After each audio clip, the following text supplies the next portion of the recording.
నేను అడుగుతా ఉన్న పవన్ కళ్యాణ్ గారిని వల్ల మీరు కొత్తగా పోటీ చేసేది ఏముందండి? జనసేన 2023లో పోటీ చేయలేదా? మీరు చేశారు కదా అసెంబ్లీ ఎన్నికల్లో, మొన్న మున్సిపల్ ఎన్నికల్లో కూడా పోటీ చేశారు కదా 350 వార్డులో. కొత్తగా చేసేది ఏముంది? అండ్ ఇంకోటి, మిమ్మల్ని ఎవరు ఆపుతున్నారు? 2018లో చంద్రబాబు నాయుడు గారు వచ్చారు, పోటీ చేశారు. 23లో మీరు పోటీ చేశారు. పోటీ చేయండి, ఎవరు వద్దంటున్నారు. కానీ మీరు ఇక్కడికి వచ్చి మాట్లాడేటప్పుడు ఇదేదో ఆషామాషిగా ఏర్పడ్డ రాష్ట్రం కాదు, ఇదేదో అనాయాసంగా వచ్చిన రాష్ట్రం కాదు. వేల మంది బలిదానాలతో రక్తంతో తడిసిన నేల ఇది తెలంగాణ. కాబట్టి ఇక్కడికి వచ్చినప్పుడు 1-2 సార్లు ఆలోచించుకుని మాట్లాడాలి. పవన్ కళ్యాణ్ గారైనా ఎవరైనా సరే, తెలంగాణ ఆవిర్భావ దినోత్సవం రోజు వచ్చి ఇక్కడ మేము సభ పెడతాం. అది కూడా గతంలో నేను తెలంగాణ ఏర్పడ్డప్పుడు నాకు ఆ విభజించిన పద్ధతి నచ్చలేదు.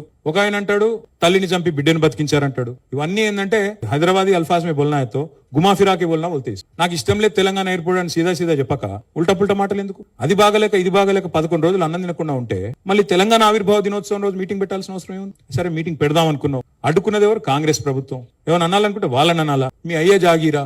నేను ఒకటి మాత్రం పవన్ కళ్యాణ్ గారు గుర్తుపెట్టుకోవాలి, తెలంగాణ ఖచ్చితంగా తెలంగాణ భూమిపుత్రుల జాగీరు. తెలంగాణ భూమిపుత్రుల జాగీరే తెలంగాణ. ఇందులో ఎవరికి అనుమానం కూడా అక్కర్లేదు.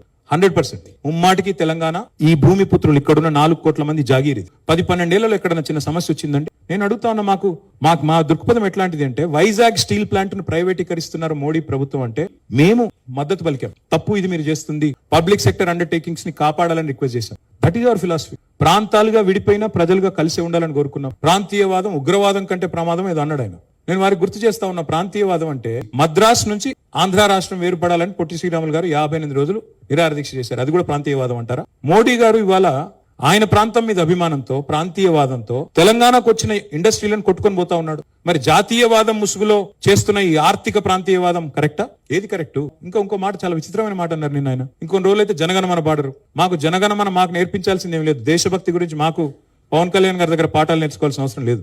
ఈ నేల ఆనాడు నిజాం సర్కార్ కు వ్యతిరేకంగా పోరాటం చేసిన నేల, కమ్యూనిస్టులు కదం దొక్కిన నేల ఇది. కాబట్టి మాకు పోరాటాలు కొత్త కాదు, మాకు యుద్ధాలు కొత్త కాదు, త్యాగాలు కొత్త కాదు. మాకు వాటి గురించి జాతీయ భావన ఉంది. ఇక్కడ we are less than 3% of India, but we contribute 5% of India's GDP. So we don't need any kind of moral lectures or moral policing from.